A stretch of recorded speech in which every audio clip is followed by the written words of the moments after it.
कैसे? हम लोग स्टार्ट किए थे क्लास 7 का इतिहास।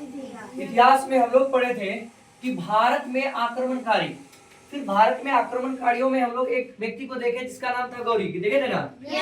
गौरी के जाने के बाद गौरी जब भारत से वापस लौटा तो उन्होंने अपने गुलाम को क्या किया, भारत में जो जीता हुआ क्षेत्र था वो सौंप करके वो चला गया। लेकिन उसके गुलामों के द्वारा भारत में एक वंश का निर्माण किया गया या वंश स्थापित किया गया जो दिल्ली सल्तनत के अंतर्गत आया, तो हम लोग उसको नाम दिए गुलाम वंश। दिए ना?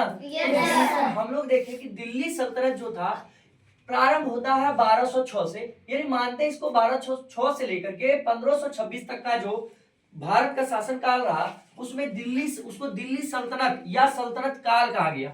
और इस सल्तनत काल में ना लगभग 320 वर्ष का ये मतलब शासन रहा है सल्तनत काल का। और इस सल्तनत काल में दिल्ली में कई सारे वंश आए, है ना? कई सारे वंश में हम एक ट्रिक बताए, गुलाब खिला तो सुगंध लो। गुलाब से गुलाम वंश, यानी कहने का मतलब दिल्ली सल्तनत का सबसे पहला वंश।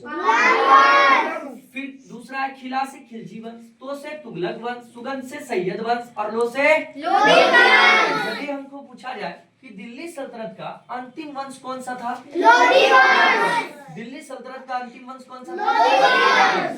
अब हम आगे देखें तो सबसे पहला वंश है गुलाम वंश। इस गुलाम वंश के संस्थापक थे कुतुबुद्दीन ऐबक। कौन थे? तो गुलाम वंश के संस्थापक कुतुबुद्दीन ऐबक। अब इन्होंने नाम गुलाम वंश क्यों रखा? क्योंकि वो ऐबक जो था वो कुतुबुद्दीन ऐबक, ऐबक दैट मींस कुतुबुद्दीन ऐबक गौरी का गुलाम था। कुतुबुद्दीन ऐबक कौन था? गौरी का गुलाम। तो उसके अंदर में एक गुलाम था, मतलब बोल सकते हैं दास था। तो ऐबक ने अपना शासन वंश स्थापित किया, उन्होंने अपनी राजधानी बनाई। किसको बनाई? अब कुतुबुद्दीन ऐबक जब भारत में शासन किया दिल्ली सल्तनत में, तो उन्होंने क्या किया, कुछ सारे निर्माण कार्य भी करवाए। जैसे 2 मस्जिद इन्होंने बनवाया।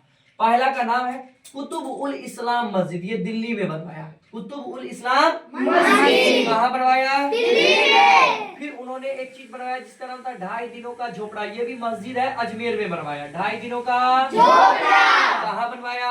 अजमेर में। फिर उन्होंने कुतुब मीनार की नींव रखी। किसकी नींव रखी? कुतुब मीनार दिल्ली में है, जिसको इन्होंने बनाया नहीं, पूरा नहीं बनाया, इन्होंने सिर्फ स्थापना किया। नींव रखना मतलब स्थापना किया। लेकिन इनका दामाद जब हम लोग पढ़ेंगे तो उन्होंने इसको पूरा बना दिया। इल्तुतमिश ने इसको पूरा बनाया, पूर्ण किया। और कुतुबुद्दीन ऐबक को एक उपाधि मिला, है ना? कौन सी उपाधि? लाख बख्श का उपाधि। कौन सा उपाधि? लाख बख्श का अर्थ होता लाखों का दान देने वाला, लाखों का दान देने वाला, है ना? अब देखिए एक इसके शासन काल में इसका एक सेनापति था, सर सेनापति या बोल सकते हैं इसके सहायक सेनापति थे, जिसका नाम था बख्तियार खिलजी। क्या नाम था? बख्तियार खिलजी। आपसे पूछे बख्तियार खिलजी कौन था तो बोलेंगे ऐबक के सहायक सेनापति। ऐबक के सेनापति कौन थे? और ये जो ऐबक के सेनापति थे तो इन्हीं के विषय में हम लोग एक नाम सुनते हैं। बिहार में एक जगह है जिसका नाम बख्तियारपुर, सुने हो? मतलब बख्तियारपुर एक स्टेशन है, एक जंक्शन भी है, जगह का भी नाम है।